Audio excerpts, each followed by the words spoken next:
Hello everyone, welcome to Defense Wala. My name is Rahul Parmar. जय Hind everybody, Bharat माता की जय। बताइए, am I audible, am I visible to every one of you? आवाज आ रही मेरी, दिखाई और सुनाई आप लोग को दे रहा हूं क्या? गुड मॉर्निंग हो रहा बेटा? हम्म।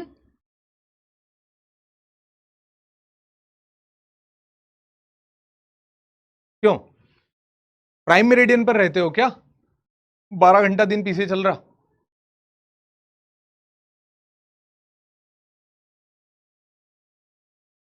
सर लेट हो गए 2 मिनट। अभी क्या, वो यहाँ थोड़ा एक सर शॉर्ट रिकॉर्ड कर रहे थे और मैं उसमें डायरेक्टर साहब बना हुआ था, तो अभी लाइट कैमरा एक्शन कर रहा था, मैं उसको जस्ट खत्म करा के दौड़ के यहाँ आया।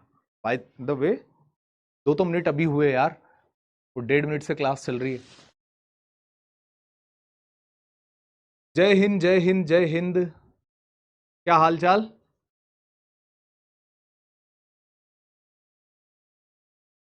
Happy birthday sir. मेरा कोई जन्मदिन नहीं है बेटा। जियोमॉर्फोलॉजी पढ़ाओ। देखो, जियोमॉर्फोलॉजी तो आपको रिवीजन करवाऊंगा ना मैं।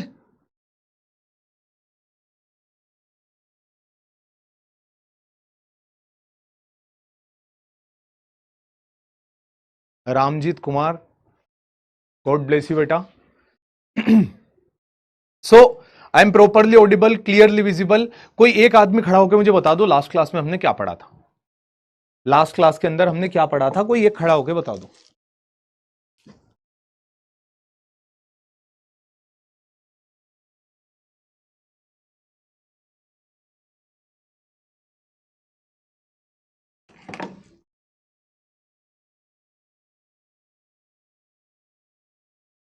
हम्म।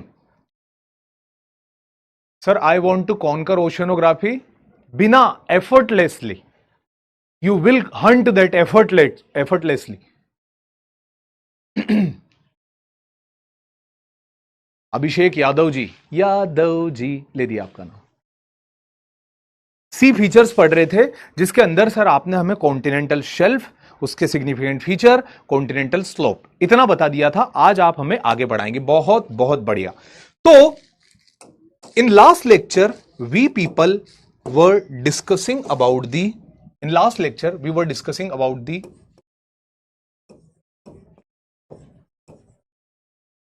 deep sea features, and today in this session we will going to discuss majorly salinity of ocean।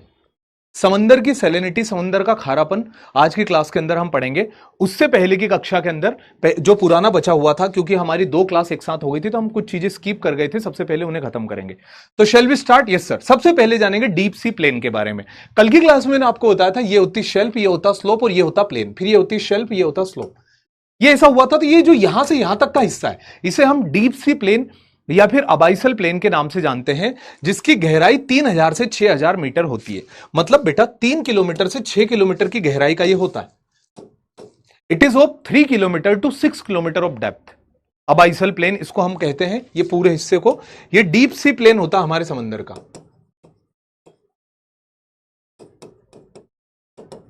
अबाइसल plane के नाम से इसको हम जानते हैं, deep sea plain which is the flattest part of the ocean.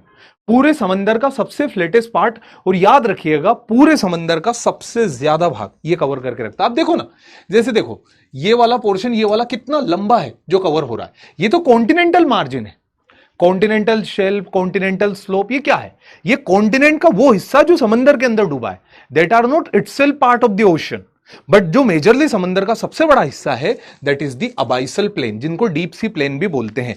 पेलेजिक deposit is found here. ये एक ऐसा हिस्सा होता है बेटा जहां पर पेलेजिक डिपॉजिट पाया जाता है। पेलेजिक डिपॉजिट का मतलब गुरुजी क्या होता है?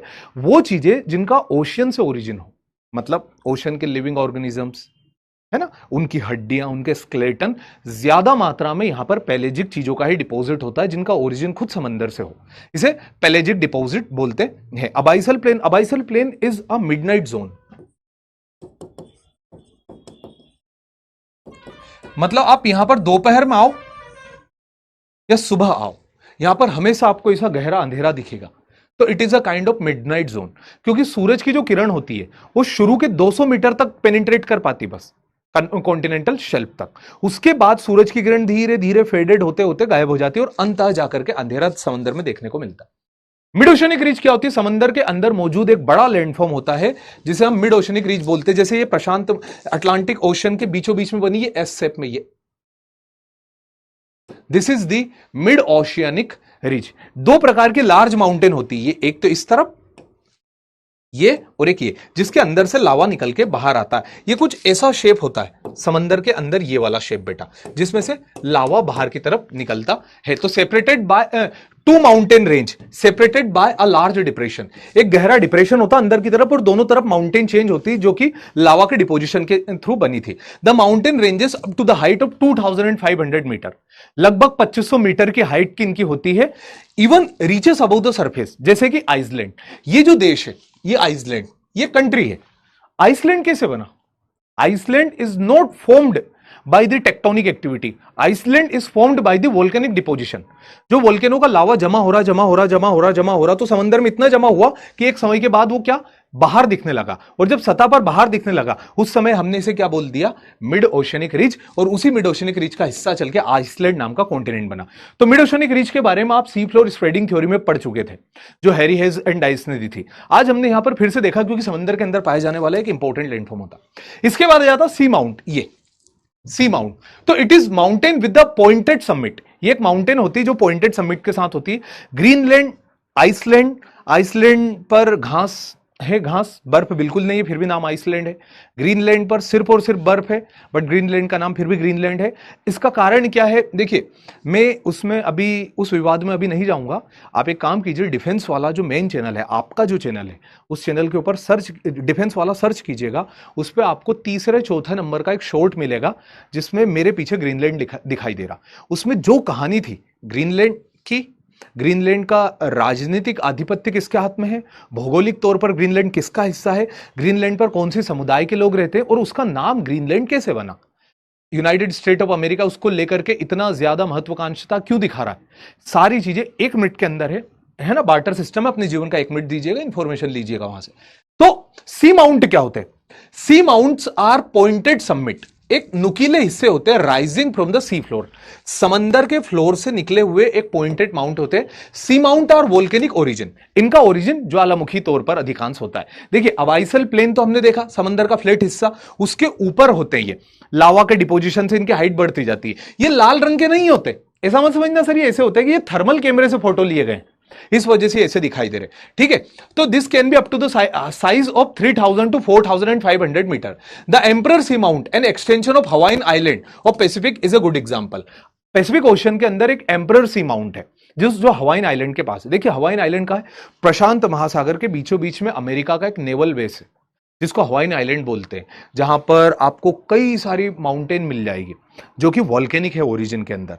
तो ये वही इलाका है जहां पर हमें जो सी माउंट है एम्परर समंदर के अंदर देखने को मिलता है, जिसकी हाइट लगभग 3 से 4.5 किलोमीटर तक होती है। सबमरीन कैनियन क्या होती है, जिसके बारे में हमने पहले पढ़ा था।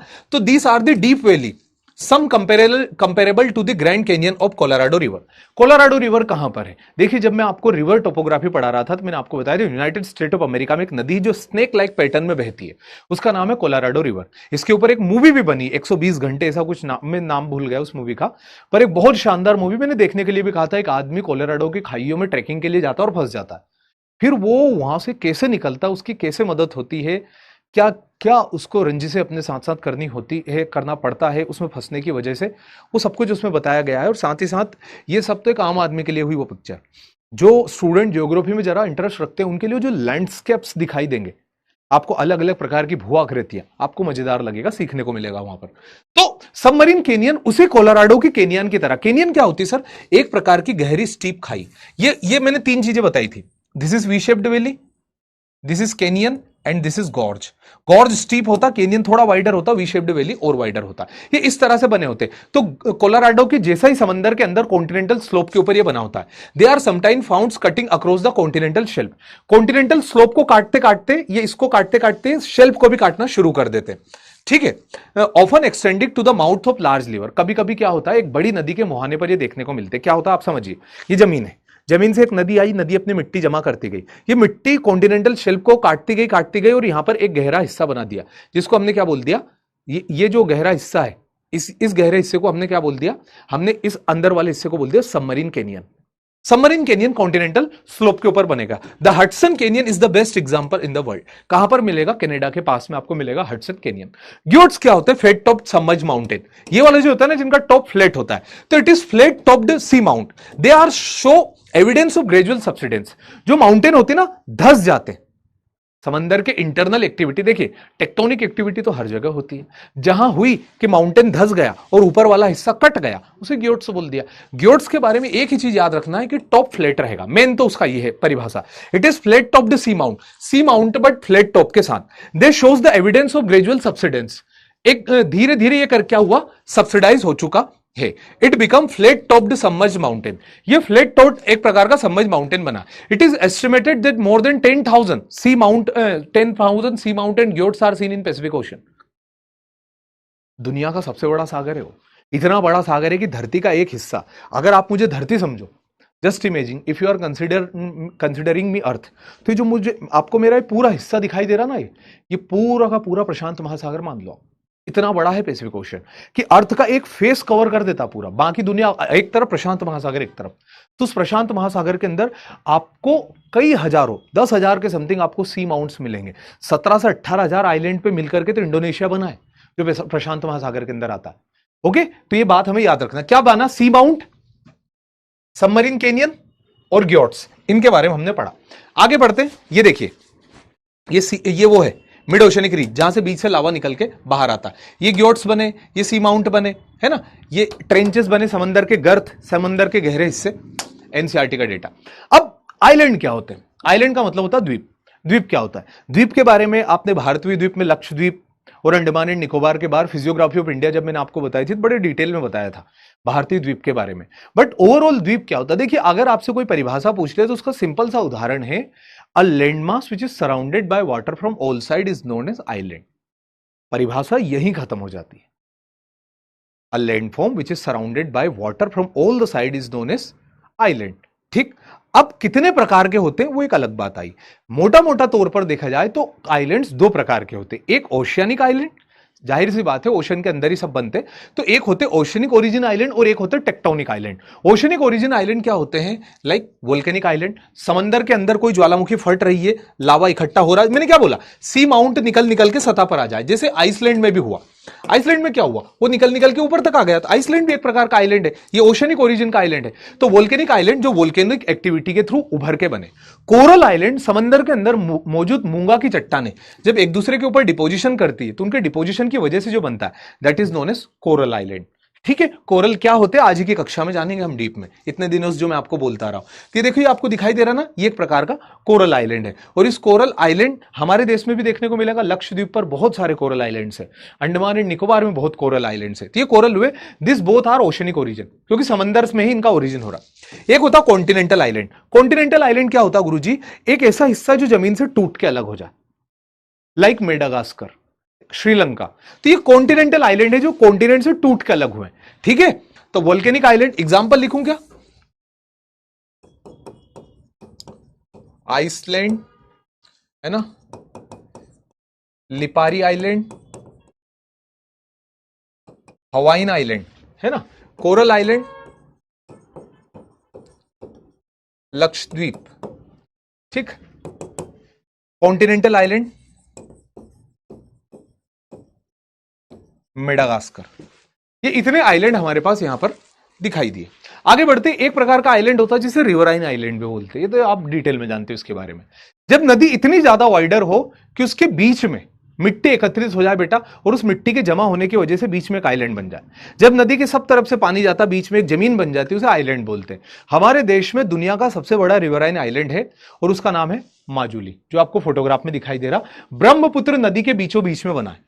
ये माजुली आइलैंड मात्र एक आइलैंड नहीं, बट यहां लोग रहते हैं, और यहां मात्र लोग नहीं रहते, ये एक जिला भी है। तो आसाम का एक जिला है माजुली। बट हां, माजुली के साथ एक बड़ा दिक्कत हो रहा है, इरोजन। जब नदी तेज आती बरसात में तो इस बीच वाले हिस्से को ज्यादा काटती, जमा भी नदी ने किया था, ऐसा नहीं है कि वो अलग से वहां पर टेक्टोनिकली अपलिफ्टमेंट हुआ उसका। नदी ने डिपोजिशन भी किया, बट नदी जैसे डिपोजिट करती, नदी उसे इरोड भी कर देती है। ये बात याद रखिएगा। तो Majuli is the largest riverine island of the world. एक स्मॉलेस्ट आइलैंड भी है वर्ल्ड का, उसका नाम है उमानंदा। उमानंदा आइलैंड भी ब्रह्मपुत्र नदी के ऊपर है, आसाम के अंदर। उमानंदा एक वो आइलैंड था जहां पर भगवान शिव, माता पार्वती विश्राम करते थे, रहते थे। इस आइलैंड पर अगर आप जाओगे तो आपको मोर के पंख, ऐसे बहुत सारी चीजें देखने को मिली, बहुत अंदाज है उसका। आगे बात करते हैं बैरियर आइलैंड क्या होते हैं, थोड़ा सा जान लीजिए। बैरियर आइलैंड एक प्रकार के ऐसे आइलैंड होते हैं बेटा कि जो आपके किनारे के बाहर बन जाए, डिपोजिशन की वजह से बनते ही है। कि जैसे ये सी वेव में हमने पढ़ा था वैसे तो, बट फिर भी जान लो कि जो जमीन होती, जमीन से थोड़ा सा दूर एक डिस्टेंस बना करके जो ऑफशोर आइलैंड बनते, इन्हें बैरियर आइलैंड बोलते हैं। तो barrier island is a coastal landform, तट पर बनने वाली एक आकृति है, made up of sand parallel to the main coast. रेत जमा होती मेन कोस्ट के parallel. They are created by the waves and tide deposit sediment over a time. लंबे समय तक समंदर की लहरें, टाइड्स जब यहां पर ये पत्थर डिपॉजिट करती है, उनकी वजह से इनका निर्माण होता है बैरियर आइलैंड का। Barrier island are important for protecting coastline from storms and rising sea level. Barrier island वो होते हैं जो किनारे को बचाते हैं समंदर के बढ़ते हुए जलस्तर से, ये किनारे को बचाते हैं टाइड से। तो टाइड्स और सी लेवल राइजिंग, इन दोनों से ये बैरियर आइलैंड बनाते। They are home to many plants and animal. ये जो बैरियर आइलैंड होते हैं, यहां पर देखिए मिट्टी बड़ी अच्छी होती है जो जमाव की वजह से बनी है, प्लांट उग जाते, जहां प्लांट उग जाते वहां जानवर तो आ ही जाते हैं। अब कैसे जानवर आ जाते? अधिकांश मात्रा में यहां आपको नभचर जानवर मिलेंगे, जलचर जानवर, नभचर जानवर। ये वो जानवर होते हैं एम्फीबियंस, और साथ ही साथ आपके मराइन एनिमल्स लाइक टर्टल्स आ जाएंगे, घड़ियाल आ जाएंगे, क्रोकोडाइल आपको यहां देखने को मिल जाएंगे इन इलाकों के अंदर। तो ये ज्यादा मात्रा में एलिगेटर्स और ये यहां पर देखने को मिलता है। एलिगेटर्स तो यूनाइटेड स्टेट ऑफ अमेरिका के अंदर बड़े ज्यादा पाए जाते हैं। कई वहां के एलिगेटर तो पता पीछा कर लेते हैं। एलिगेटर समझ रहे हो? जो मगरमच्छ होता ना, उसी के बराबर होता है एलिगेटर, वैसा का वैसा ही दिखता है। थोड़ा सा रंग गहरा काला होता है, इसलिए उसको एलिगेटर बोलते हैं। यूएस के अंदर पाया जाता है। कई सारे वीडियोस देखे मैंने, लोगों के पीछे लग जाते हैं और इनकी स्पीड भी अच्छी होती है, 30-40 किलोमीटर प्रति घंटा से दौड़ लेते हो। ज्यादा नहीं दौड़ पाते, बट एक समय तक तो दौड़ लेंगे। तो एलिगेटर्स होते हैं। Pendra island gulf of Mexico के पास पाया जा रहा है, यूएस के पास एक आइलैंड पाया जा रहा है जिसका नाम है पेड्रा आइलैंड। तो ये बैरियर आइलैंड आप लोग को मेरे ख्याल में क्लियर हुए। अब आ जाते हैं हम कोरल्स क्या होते हैं। Are you ready for the corals? अभी तक मुझे बताइए, जितना मैंने बताया क्या क्लियर हुआ?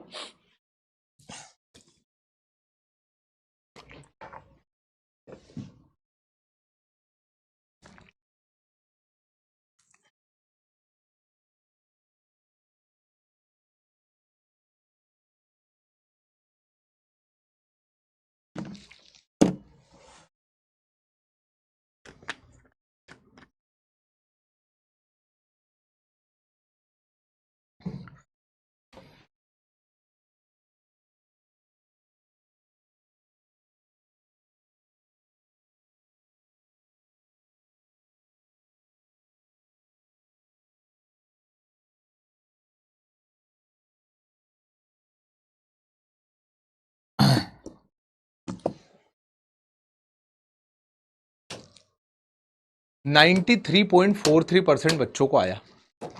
तो बताइए फिर डाउट, क्या डाउट है? ये बैरियर आइलैंड हमने पढ़ा, माजुली आइलैंड हमने पढ़ा, ओशनिक और कॉन्टिनेंटल आइलैंड के बारे में हमने स्टडी की, ठीक है। Sea mount, mid oceanic ridge, deep sea plains, इतनी चीजें हमने पढ़ी। आपको कहां दिक्कत है बताइए?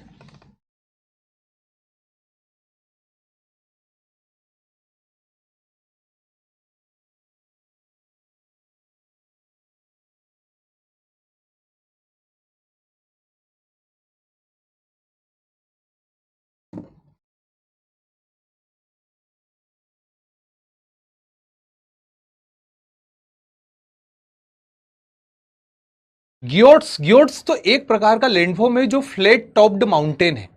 पहले ये ऐसे थे, बट ग्रेजुअल सबमर्जेंस की वजह से नीचे धसे और फिर ऐसे बन गए।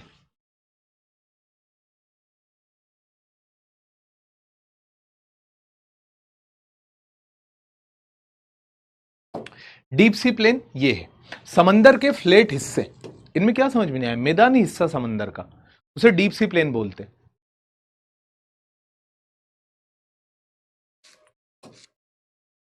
Mid oceanic ridge, island, continental island. ऐसे आप देखो ना, ये अफ्रीका है, अफ्रीका से एक आइलैंड टूट के अलग हुआ, तो जो आइलैंड अफ्रीका से टूट के अलग हुआ उस आइलैंड को मेडागास्कर बोल दिया।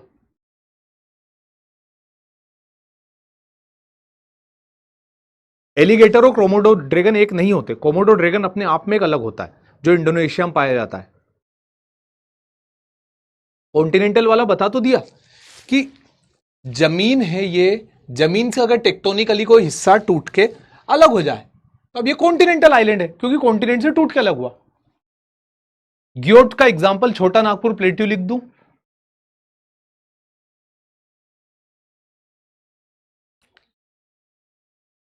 यार हम समंदर के अंदर की बात कर रहे हैं यार बेटा, डीप सी फीचर्स को पढ़ रहे हैं, आप छोटा नागपुर प्लेट्यू लिख रहे हो।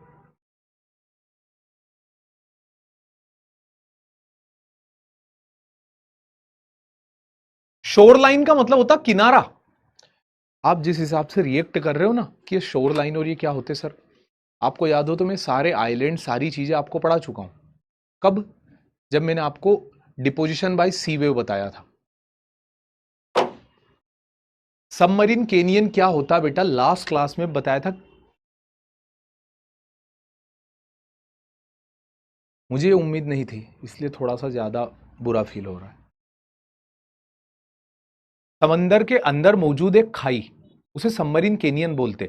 ये कॉन्टिनेंटल स्लोप है, स्लोप, इस स्लोप का एक हिस्सा टूट के अंदर धंस जाता है, उसे हम खाई बोलते हैं।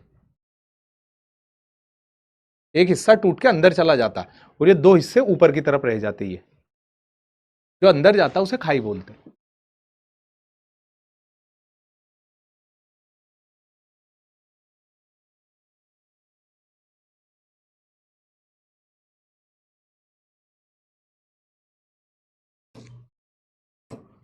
बैरियर आइलैंड क्या है?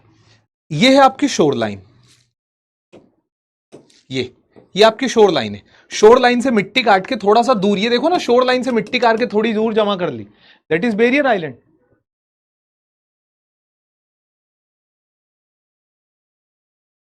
स्मॉलेस्ट रिवराइन आइलैंड का नाम है उमानंदा। इन आइलैंड पर फ्लडिंग होता है, ये रहने के लिए बिल्कुल उचित नहीं होते। जैसे डेल्टा होता ना बेटा, these are not good for settlement.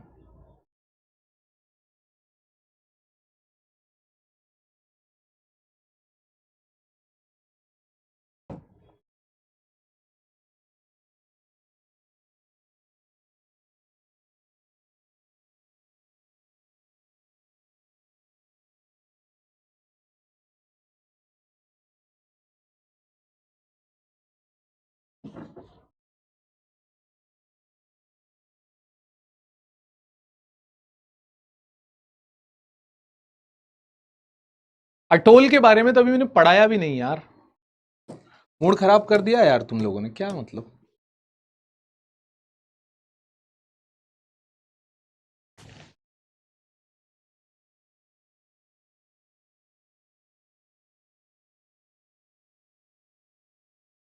घड़ियाल वो होते हो लंबी चोंच वाले।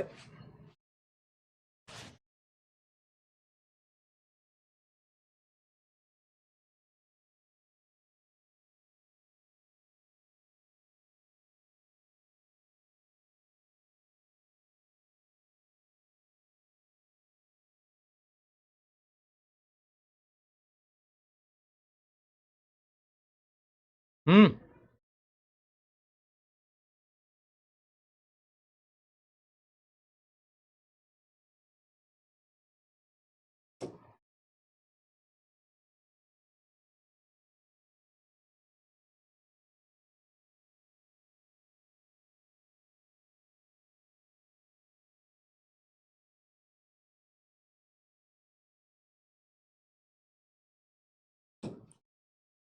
ओशनिक आइलैंड क्या होते हैं? जो समंदर से ही बनते हैं। समंदर के अंदर मिट्टी के जमा हो जाने की वजह से ज्वालामुखी जो जमा होती, समंदर के अंदर सब तरफ पानी है और ज्वालामुखी जो जमा हो रही, लावा जमा हो रहा है और उसके वजह से जो बन रहा है, that is volcanic island. Sorry to ask but pelagic deposit समझ में नहीं आया। मछली जानते हो, मछली जमीन की होती है समंदर की? समंदर की। तो जब मछलियां मरती है ना तो उनकी हड्डी जो तल में जमा होती है उसे पेलेजिक डिपॉजिट बोलते हैं। वो सारी चीजें जिनका समंदरी ओरिजिन होता है, लाइक लैंडस्लाइड हो जाना, मिट्टी नीचे जमा हो जाना, तो जिन चीजों का समंदर में ही ओरिजिन होता है और समंदर में ही मौत होती है, that is pelagic deposit. Sir परमार का मतलब क्या होता है? परमार तो एक समुदाय का नाम है, राजा भोज के साथ जो लोग थे उन लोगों का। श्रीलंका कौन सा आइलैंड है? Continental island. सर यहां पे नहीं समझे।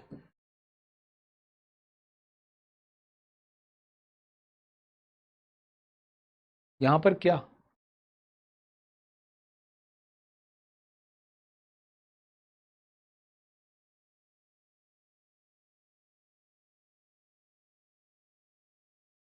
ये वाला जो है this is continental island, continent से टूट के अलग हो जाना।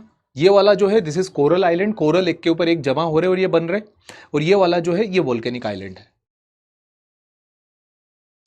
Sir it is hypothetical situation but we know that water which is present in ocean is unseeable. What if the water in the ocean vaporize completely? Will it harm affect human life? अगर water completely इवापराइज हो जाएगा तो आपके atmosphere में बादल ही बादल, बादल ही बादल हो जाएंगे। और इतने कभी हो ही नहीं सकते, क्योंकि जितना हवा की भी एक कैपेसिटी है, क्यों कितना वाटर एब्जॉर्ब कर सकती है, रिलेटिव ह्यूमिडिटी। जब हवा नहीं करेगी तो गिरता रहेगा। तो ऐसा तो कभी हो ही नहीं सकता कि एक बच्चा 5 साल का दूसरे ने आज जन्म लिया तो 5 साल वाले को आप रोक दो, बोले तो आगे की उम्र मत बढ़ा, ये 1 साल वाला तेरे बराबर हो जाए। नहीं, ये प्रोपोर्शनली चीजें होती ही जाएगी। अगला जाएगा थर्मल कैमरा। क्या होता है? एक ऐसा कैमरा जो टेम्परेचर के डिफरेंसेस को नापे।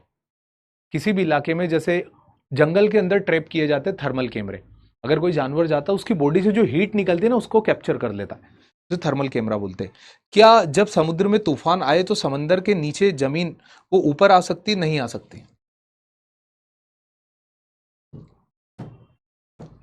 ये आपके डाउट भी ले लिए, अब मुझे बताइए, इज इट क्लियर?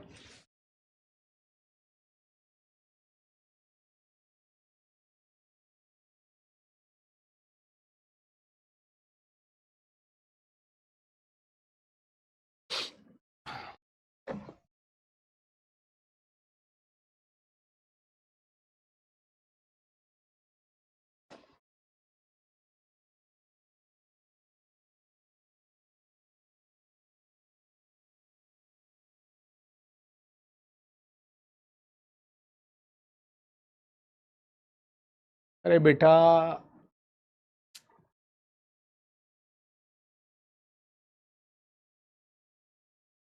ऐसा नहीं है जैसा आप लोग समझ रहे हो।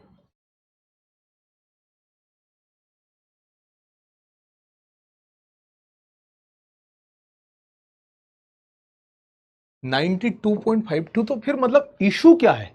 डाउट तो बताओ।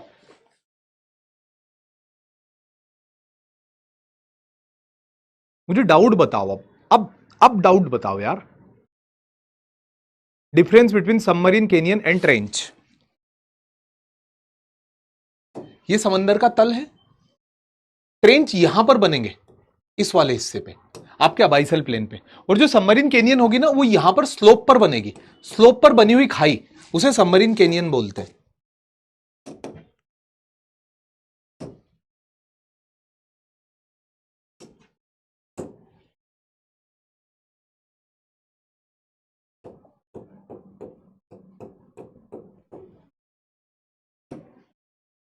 ये जो आपका कॉन्टिनेंटल स्लोप है ना, उस स्लोप पर जो खाई बनती है that is known as submarine canyon. दिख रहा है आपको? स्लोप के ऊपर जो कट बन रहा है,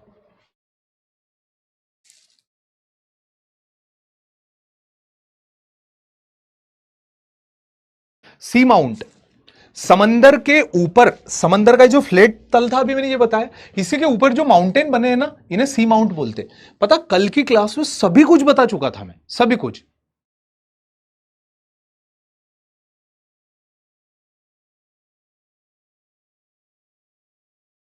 अबाइसल प्लेन और मिड ओशनिक रीज, यहां से लेकर के यहां तक का हिस्सा पूरा अबाइसल प्लेन कहलाता है। और इसके ऊपर जो वोल्केनिक माउंटेन बनती बस उसी को मिड ओशनिक रीज बोलते हैं। ये बहुत छोटा है जो उसके ऊपर बना, अबाइसल प्लेन पूरा इलाका है। ठीक है? चलिए अब बात करते कोरल्स क्या होते हैं, व्हाट इज कोरल्स। तो coral reefs are significant submarine feature. Coral reefs क्या होते हैं, समंदर के अंदर पा जाने वाले एक वाइब्रेंट फीचर होते हैं, ठीक है। These are formed due to accumulation of compact skeleton of lime secreting organism known as coral polyps. ये जो ऑर्गेनिज्म है ये, इसका नाम है कोरल पोलिप्स। ये जो आपको पत्थरों की तरह दिख रहे हैं ना, मशरूम की तरह, इनको हम बोलते हैं कोरल पोलिप्स। कोरल रीफ क्या होती है, पोलिप्स का मतलब होता है एक कोरल। पोलिप्स का मतलब क्या होता है, एक कोरल। और जब कई सारे पोलिप्स आ जाए तो उसे बोलते हैं रीफ। तो reef is a colony of coral. जो कोरल होते हैं उनकी कॉलोनी को क्या बोलते हैं, रीफ। कोरल की जो कॉलोनी होती है उसे हम क्या बोलते हैं, रीफ। और एक कोरल को हम क्या बोलते हैं, polyps. What is coral polyps, समंदर के अंदर मौजूद सबमरीन लिविंग ऑर्गेनिज्म जो कि कैल्शियम कार्बोनेट को सीक्रेट करते और एक दूसरे के ऊपर जमा हो जाते, जो कैल्शियम कार्बोनेट को सीक्रेट करते और एक दूसरे के ऊपर जमा हो जाते। तो यहां पर कैल्शियम कार्बोनेट का सीक्रेशन होगा CaCO3 का, और इस कैल्शियम कार्बोनेट के सीक्रेशन की वजह से एक दूसरे के ऊपर ये जमा होते जाएंगे, और इसी को हम कोरल पोलिप्स बोलते हैं। Each coral animal is called polyps. हर एक एनिमल को हम पोलिप्स कहते हैं। And most of them lives in a group of hundreds and thousands of genetically identified polyps. क्या पता क्या, हजारों लाखों एक तरह के जेनेटिकली आइडेंटिफाइड कोरल्स एक जगह पाए जाते हैं, कई सारे। और जब ये एक सारे जब पाए जाते हैं ना, पोलिप्स में क्या बोला, जब एक सारे कई पोलिप्स पाए जाएंगे उसी को हम बोलेंगे कोरल रीफ। उसको हम क्या बोलेंगे, कोरल रीफ्स। पोलिप्स और कॉलोनी जो एक साथ पाए जाएंगे, they live in tropical and सब ट्रॉपिकल ओशन। इनको तापमान की आवश्यकता पड़ती है, इसलिए ट्रॉपिकल और सब ट्रॉपिकल ओशन के अंदर पाए जाते हैं।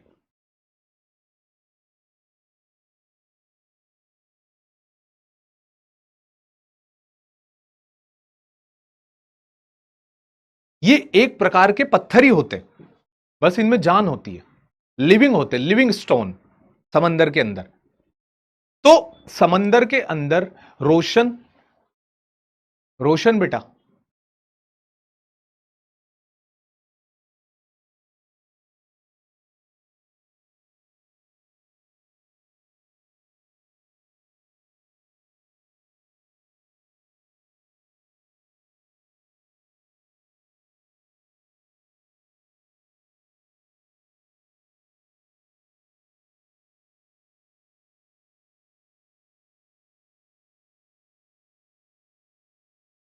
ये इस तरह के होते हैं कोरल पोलिप्स, है ना।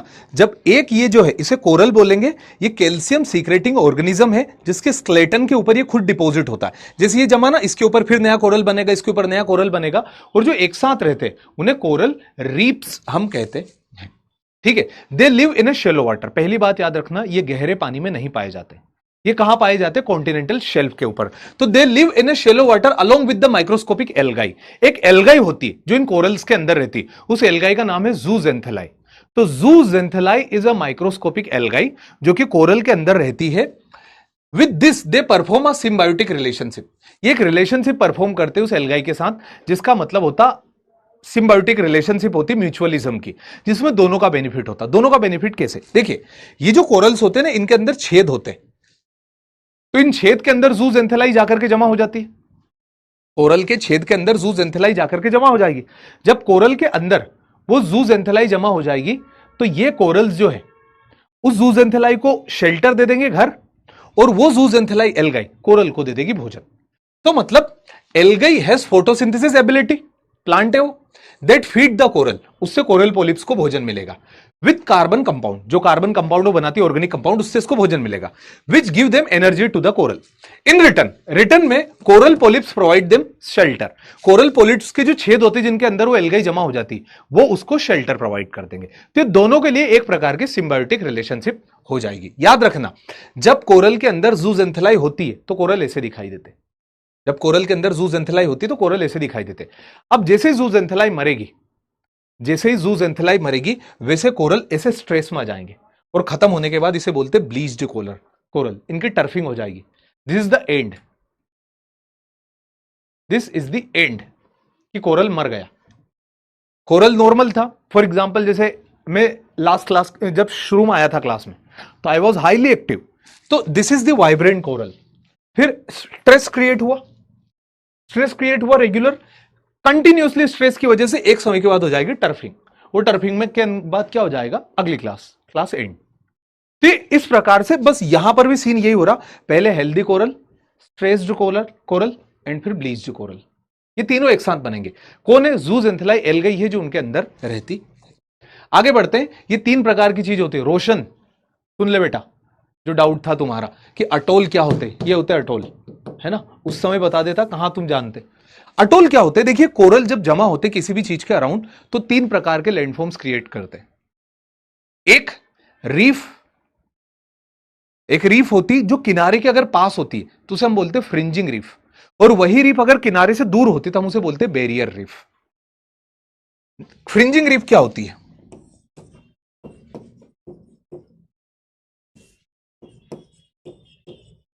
नियर टू कोस्ट, जब किनारे के पास कोरल जमा होंगे उसे फ्रिंजिंग रीफ बोलेंगे। जब कोरल किनारे से काफी ज्यादा दूर होंगे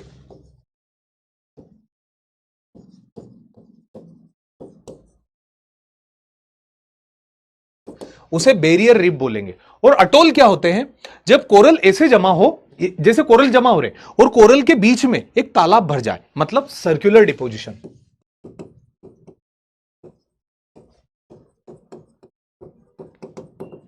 कोरल ऐसे जमा हो रही है, ये जमा हो रहे थे और यहां क्या हुआ, धीरे धीरे पानी भर गया। तो ये जो बीच में पानी, अब देखिए वो पानी बाकी के कंपेयर में अलग लगेगा क्योंकि वो उस पर धूप भी ज्यादा गिरेगी, कंडक्शन की वजह से गर्म भी होगा कोरल की वजह से, तो थोड़ा सा उसका रंग अलग लगेगा। तो ये जो आपको दिखाई दे रहे हैं ना कि एक सर्कुलर मैनर में कोरल जमा हो रहे, that is known as lagoons. इन्हें हम क्या बोलते हैं, लगून।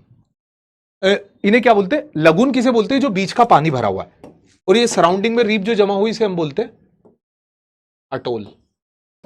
कहां मिलेगा, लक्षद्वीप के अंदर देखने को मिलेगा। सबसे पहला सर्कुलर डिपोजिशन जब कोरल का होता है तो उसे हम बोलते हैं अटोल, याद रहेगा। फ्रिंजिंग रीफ, जब कोरल किसी भी किनारे से दूर जमा होते उसे बोलते हैं फ्रिंजिंग रीफ। जब कोरल किनारे के पास जमा होते तो जब कोरल किनारे से पास जमा होते उसे बोलते हैं फ्रिंजिंग रीफ, और जब कोरल किनारे से दूर होते उसे हम बोलते हैं बैरियर रीफ।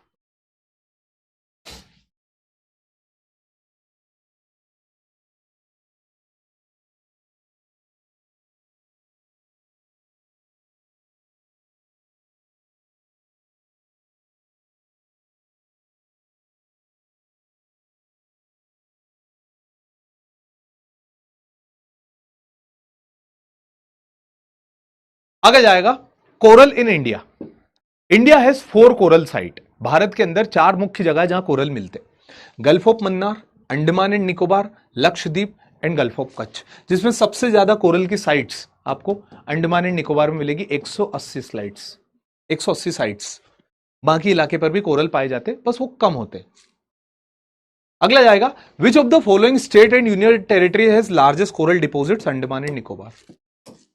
नेक्स्ट आ जाएगा, which one of the following statement is not correct with regarding coral reef. इससे पहले ये पॉइंट समझ लो, geographical condition for the growth of coral. Coral को लगने के लिए कौन कौन सी जियोग्राफिकल कंडीशन की आवश्यकता पड़ती है। सबसे पहली, sea surface temperature should be 20 to 22 degree centigrade. समंदर का तापमान 20 से 22 डिग्री होना चाहिए। मतलब कोरल कहां लगेंगे, ट्रॉपिकल एरिया के अंदर। अगर आपसे कोई पूछ ले कोरल जापान में होते, ब्रिटेन में होते, नहीं होते। Okay, coral do not live in a deeper water, इनको शेलो वाटर लगता है, यानी शेल्फ। 20 से 22 डिग्री तापमान, शेलो वाटर लगता है। Clean and sediment free water, पानी जो होना चाहिए साफ पानी होना चाहिए। अगर पानी मटमेला हुआ तो जो कोरल का माउथ है वो क्लोग हो जाएगा, ज़ूज़ेंथेलाई मर जाएगी, कोरल स्ट्रेस में आ जाएंगे। The oceanic salinity ranging from 27 to 30 part per thousand. Ocean की सैलिनिटी 27 से 30 पार्ट पर थाउजेंड होना चाहिए। अगर इससे ज्यादा हुई तो भी कोरल मर जाएंगे, इससे कम अगर मीठा पानी हुआ तो भी कोरल मर जाएंगे।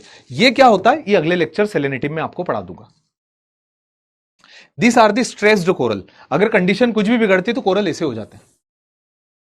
जब कंडीशन बिगड़ती है तो कोरल इस तरह से दिखाई देते हैं आपको, ठीक है। This are the bleached coral, ये टूटे हुए कोरल है। प्रश्न क्या है, which one of the following statement regarding the growth of coral is not correct? Coral can grow abundantly in fresh water. Coral cannot ever grow in fresh water. अगर fresh water में होते तो नदियां coral से भरी होती, ये समंदर के पानी में पाए जाते हैं। इट रिक्वायर्स वार्म वाटर, बिल्कुल सही है। It requires shallow water, plentiful sunlight for photosynthesis, तीनों स्टेटमेंट सही है, पहला स्टेटमेंट गलत।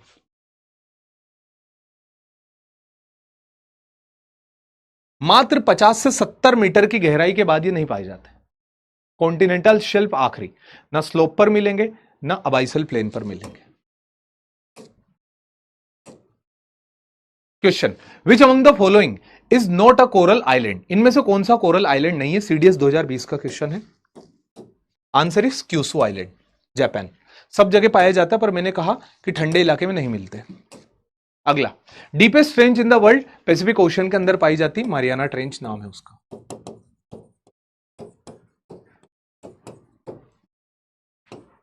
10.9 किलोमीटर की गहराई है और पैसिफिक ओशन के भी वेस्ट पार्ट में पाई जाती है, वेस्ट पैसिफिक में पाई जाती है, याद रखिएगा। वेस्ट पैसिफिक में भी फिलीपींस के पास में, फिलीपींस नाम के देश के पास में। The line drawn on a map having similar amount of salinity, उन सारे इलाकों को ज्वाइन करने वाली रेखा जहां समान मात्रा में सेलिनिटी हो उसे हम बोलते हैं आइसोहेलाइन। आइसोहेलाइन एक ऐसी लाइन होती समान मात्रा में सेलिनिटी की जगह को ज्वाइन करती है।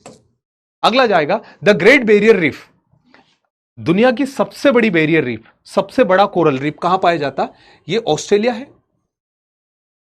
ऑस्ट्रेलिया के ईस्टर्न शोर पर, ये यहां पर। This is known as Great Barrier Reef, east Australia, याद रखिएगा, ऑस्ट्रेलिया के ईस्टर्न पार्ट में।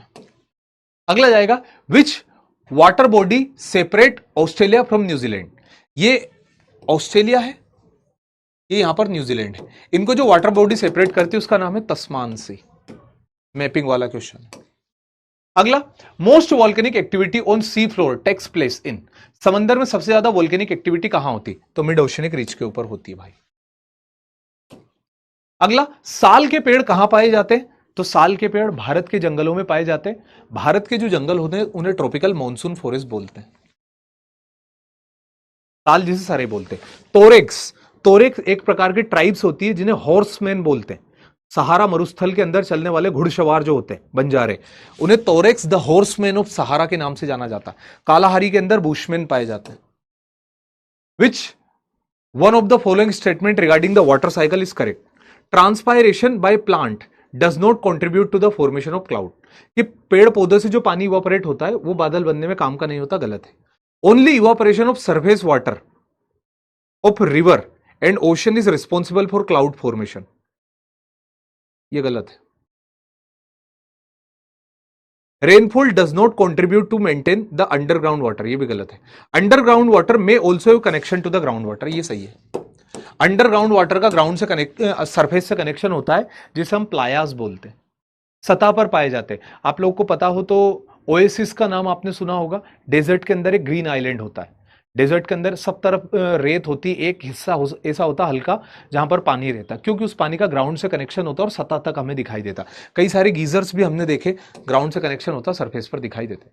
नया चैप्टर चालू होता salinity of ocean. Last lecture जो था that is all about the deep sea features, है ना। अभी तक मैंने क्या कंप्लीट किया? Deep sea features.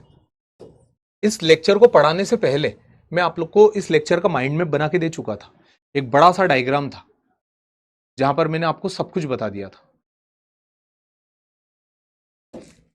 यहां से मैं आगे चालू कर रहा हूं।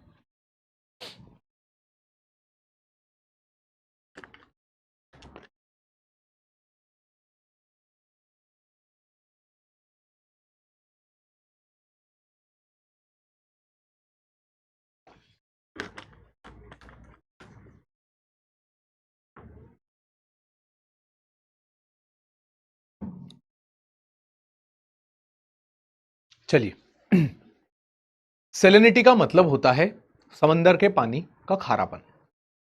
हम सभी जानते हैं कि समंदर का पानी जो होता है वो खारा होता है। खारा होने का कारण क्या है? खारा होने का जो भी कारण है अभी हम इस क्लास के अंदर पढ़ेंगे।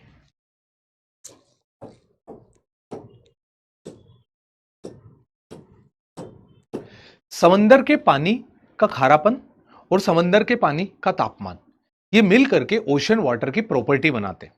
हर एक की प्रॉपर्टी होती है। जैसे पेड़ छांव देना उसकी एक प्रॉपर्टी है, हवा बहना उसकी एक प्रॉपर्टी है, सबकी प्रॉपर्टी। तो समंदर के पानी की दो प्रॉपर्टी है, एक तो समंदर का तापमान और दूसरा समंदर के पानी का खारापन। This two are most important property of ocean water. समंदर के पानी के दो महत्वपूर्ण कारक होते हैं ये। It impact the coastal climate and flora fauna. ये जो सैलिनिटी होती है, समंदर के पानी के अंदर कौन कौन से लिविंग ऑर्गेनिजम्स रहेंगे, समंदर के पानी के अंदर कौन सी घास उगेगी, और समंदर के किनारे का तापमान कैसा रहेगा, ये टेम्परेचर और सैलिनिटी पूर्ण रूप से डिटरमाइन करते हैं। This also influence the physical property of the ocean. What are the physical property of the ocean? Very first, समंदर की फ्रीजिंग पॉइंट। तो समंदर का पानी अगर खारा है तो उसका फ्रीजिंग पॉइंट डिस्टर्ब हो जाएगा। समंदर का पानी खारा है तो उसका बॉइलिंग पॉइंट डिस्टर्ब हो जाएगा। समंदर का पानी खारा है तो उसकी डेंसिटी डिस्टर्ब हो जाएगी। मतलब this each and every physical point of the ocean are influenced by the salinity. Salinity इन सभी को इन्फ्लुएंस करता है। What is salinity? Salinity is in term used to determine the total content of dissolved salt in a sea water. समंदर के पानी के अंदर कितना नमक मिला हुआ है, समंदर के पानी के अंदर कितना नमक डिजोल्व अमाउंट में घुला हुआ है उस पानी के अंदर, that is known as sea water. Generally आमतौर पर salinity is defined as the amount of solid material in gram content in 1 kilogram of sea water.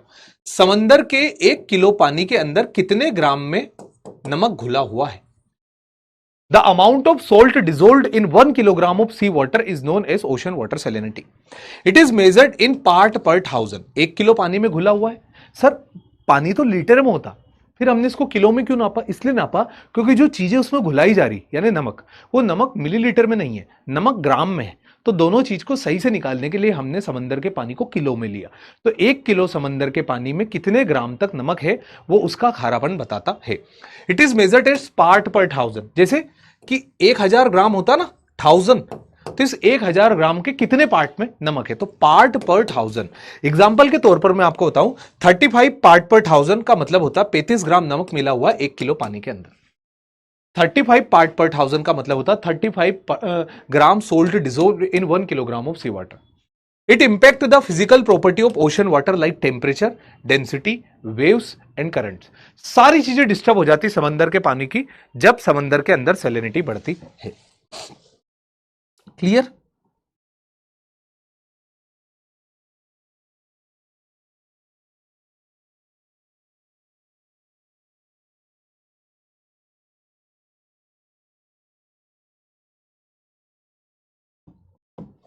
It disturb every quality of the ocean.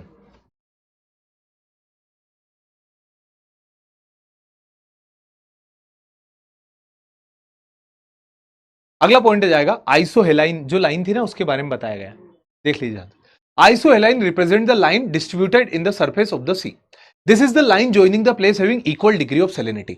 समान मात्रा में salinity को join करने वाली line को हम आइसोहेलाइन बोलते हैं। पूछा गया प्रश्न है, मैंने प्रश्न पहले करा दिया आपको। दूसरा, salinity also increase the density of ocean water. More saline water freezes slowly, freezing point उसका घट जाता है। Boil higher than us fresh water. जो बॉइलिंग पॉइंट होता है वो फ्रेश वाटर से ज्यादा होता है। फ्रेश वाटर जल्दी बॉइल्ड हो जाता है, सलाइन वाटर समय लेता है। अगला पॉइंट, समंदर के पानी के अंदर कौन कौन से नमक घुले हुए होते हैं। तो समंदर के पानी के अंदर मुख्य तरह ये नमक घुले हुए होते हैं। याद रखिएगा, the average salinity of ocean is 33 part पर 1000 टू 37 पार्ट पर 1000। समंदर की सैलिनिटी कितनी होती है कि समंदर के अंदर 1 किलो पानी में लगभग 33 से 37 ग्राम तक नमक घुला होता है।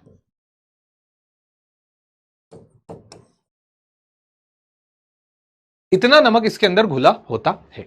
अब रैंक देख लेते हैं। सबसे ज्यादा नमक जो समंदर के पानी में पाया जाता है उसका नाम है सोडियम क्लोराइड, जो कि समंदर के पानी का लगभग 85% आता है। ठीक है, कॉमन टेबल सोल्ट जो होता है। फिर आता मैग्नीशियम क्लोराइड जो 4% होता है, सेकंड हाईएस्ट। कैल्शियम सल्फेट जो 0.1% होता है, कम होता है समंदर के अंदर। और कैल्शियम कार्बोनेट 0.01%। ये ऐसे कैसे हमको याद रखने पूछा गया क्वेश्चन है।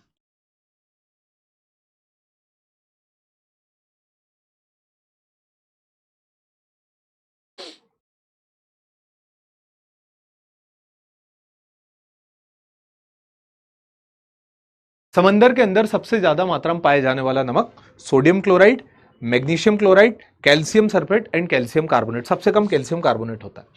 आ गया प्रश्न, what is the correct sequence of salt in ascending order of the sea? सबसे कम कैल्शियम कार्बोनेट, सबसे कम कौन पाया जाता है समंदर के अंदर? सबसे कम मात्रा में पाया जाता है कैल्शियम कार्बोनेट। दूसरे मात्रा में क्या करना, असेंडिंग ऑर्डर में जमाना है ना। दूसरे मात्रा में आ जाता कैल्शियम सल्फेट और तीसरे में आ जाता मैग्नीशियम के chloride. 1, 2 and 3 will become the correct answer, जैसा हमने अभी पढ़ा। ये calcium chloride, calcium sulphate, magnesium chloride. तो calcium carbonate, calcium sulphate, magnesium chloride as it is आपका जाएगा। Calcium carbonate, calcium sulphate, magnesium chloride ascending order में।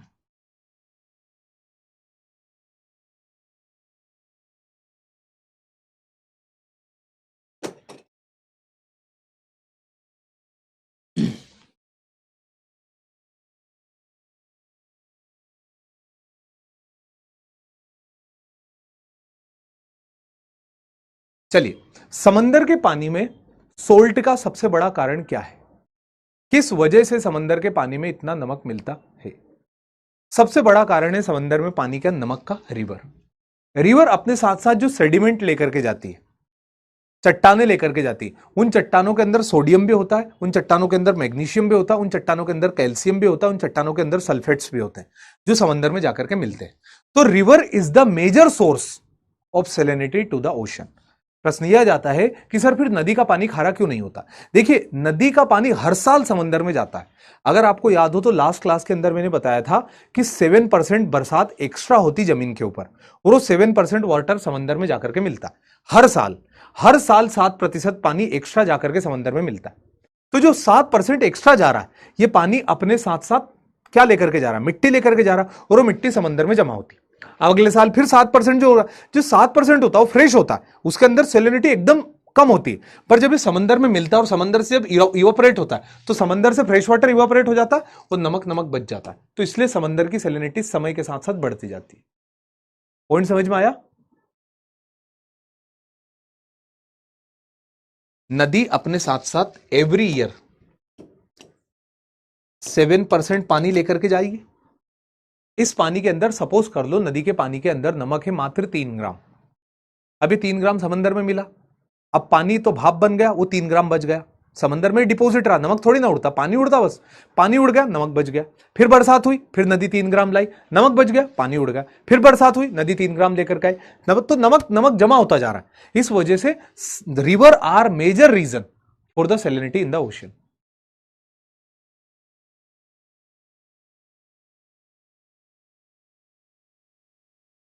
अगला जाएगा मिड ओशनिक रीच। समंदर के अंदर जब मिड ओशनिक रीच फटती है लावा, तो लावा फटने की वजह से यहां से ये लावा सलाइन होता नेचर में। जब ये पानी के साथ मिक्स होता है तो पानी के साथ मिक्स होने के साथ ये इस पूरे पानी को क्या कर देता है? सलाइन।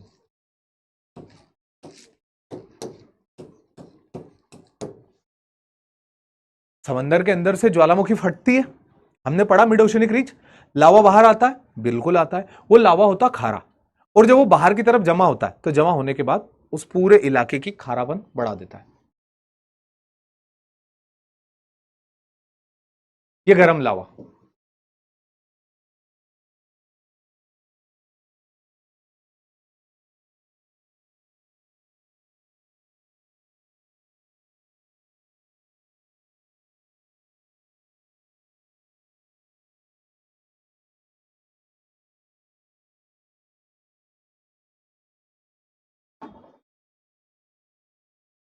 सी वाटर हजार्डियस क्यों होता है? क्योंकि सी वाटर एक्सेसिव मिनरल के साथ होता है, बहुत ज्यादा उसके अंदर मिनरल्स होते हैं in the name of salt, इस वजह से एक्सेसिव।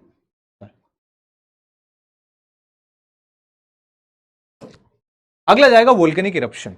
अभी मैंने आपको वोल्केनिक आइलैंड बताया था कि सब तरफ पानी भरा है,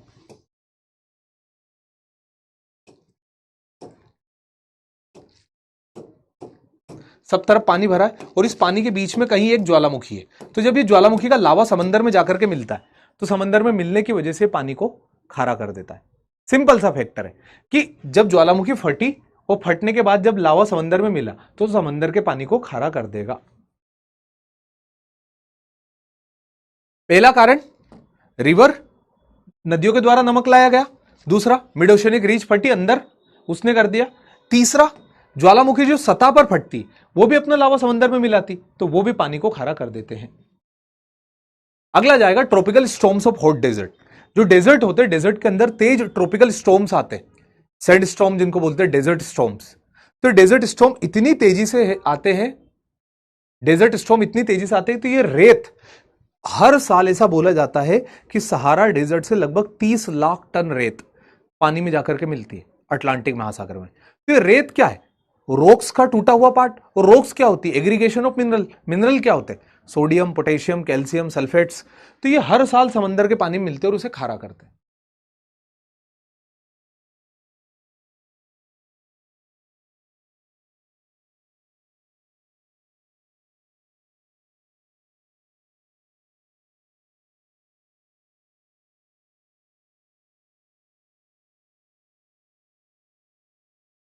ठीक है,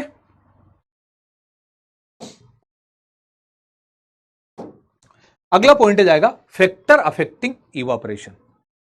ऐसे कौन कौन से फैक्टर होते हैं जो कि सैलिनिटी को अफेक्ट करते हैं? फैक्टर अफेक्टिंग सैलिनिटी, सबसे पहला फैक्टर होता है इवापोरेशन। जितना इवापोरेशन उतनी ज्यादा salinity. Evaporation is directly proportional to salinity. क्यों? क्योंकि जो पानी इवापोरेट होता है ना, वो होता है फ्रेश वाटर, और नीचे के नीचे सोल्ट का डिपोजिशन हो जाता है समंदर में। तो जो हर साल हमने पढ़ा था ना कि समंदर के ऊपर से 86% पानी इवापोरेट होता है, उस इवापोरेशन का कारण क्या है? उस 86% की 84% इवापोरेशन का, मीठा पानी 84% उड़ रहा और नमक नमक बच रहा।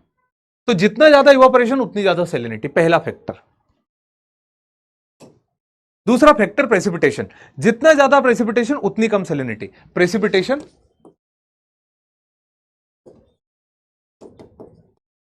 Reduce salinity.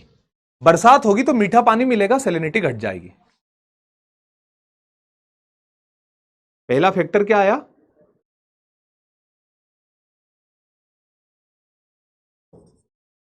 पहला factor evaporation which increase salinity. दूसरा प्रेसिपिटेशन विच डिक्रीज सैलिनिटी। तीसरा इन्फ्लक्स ऑफ रिवर वाटर। जितनी बड़ी बड़ी वॉल्यूमिनियस रिवर है, like Congo river, Ganga river, Brahmaputra river, जब ये बड़ी बड़ी नदी समंदर में अपना पानी मिलाती तो उसके मुहाने पर, समंदर के मुहाने पर सैलिनिटी घट जाती। मैंने क्या बोला? नदी कारण है सैलिनिटी बढ़ने का, बट जब प्रमुखता नदी अपना मीठा पानी लेकर के आएगी तो समंदर के पानी की सैलिनिटी घटा देगी। बट वो लॉन्ग टर्म में उसका जो धीरे धीरे जो जहर इकट्ठा हो रहा है, जो नमक, वो उसकी सैलिनिटी बढ़ाएगा। तो influx of river water reduce salinity eight their mouth. उनके माउथ पर सैलिनिटी रिड्यूस कर देती है।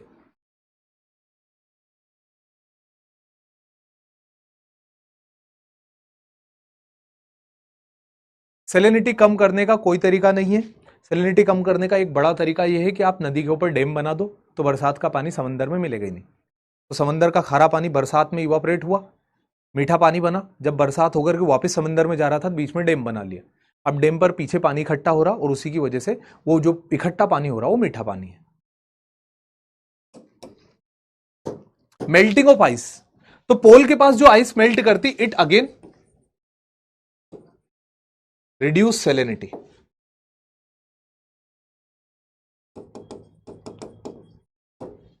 Melting of ice again reduce salinity. तेरी माउथ का, देयर माउथ बेटा, उनका माउथ, नदी अपने मुहाने पर सैलिनिटी घटा देती है। ठीक है, ये कंट्रोलिंग फैक्टर लिखे। Evaporation greater the evaporation, higher the salinity. Precipitation higher the precipitation, lower the salinity. Influx of river water, big voluminous river downpour immense volume of fresh water in the ocean and reduce the salinity at mouth. उसके मुहाने पर salinity घटा देती। Atmospheric pressure, जब high pressure बनता है, anti cyclonic condition बनती, तो एंटी साइक्लोनिक कंडीशन में क्या होता? बरसात नहीं होती। मैंने क्या बोला था? जहां एंटी साइक्लोन है मतलब स्टेबल कंडीशन है, बताया था एंटी साइक्लोन। तो जहां एंटी साइक्लोनिक इलाके होते हैं ना 30 डिग्री, वहां पर बरसात तो होती नहीं, तो पानी इवापोरेट इवापोरेट इवापोरेट होता रहता है। तो एटमॉस्फेरिक प्रेशर अगर हाई रहेगा तो इवापोरेशन का रेट बढ़ जाएगा। Anti cyclonic condition with stable air and high temperature increase the salinity of surface water. ठीक है, ये सैलिनिटी बढ़ा देगी।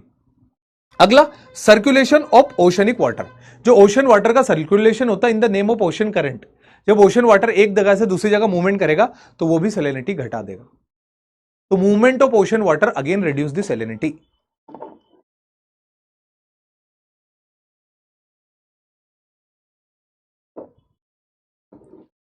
movement of ocean water again reduce the salinity.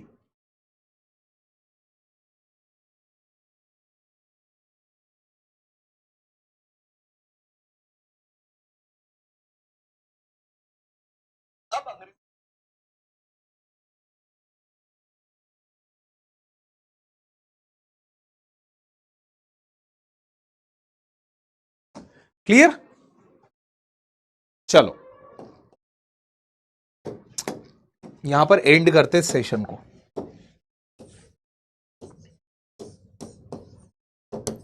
कल यहां से कंटिन्यू करूंगा मैं विद बेटर माइंडसेट।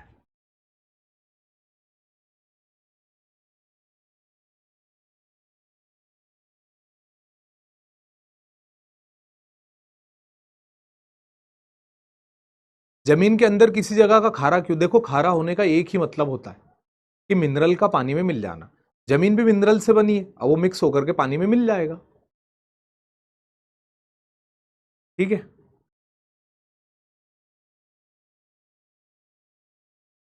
ओके।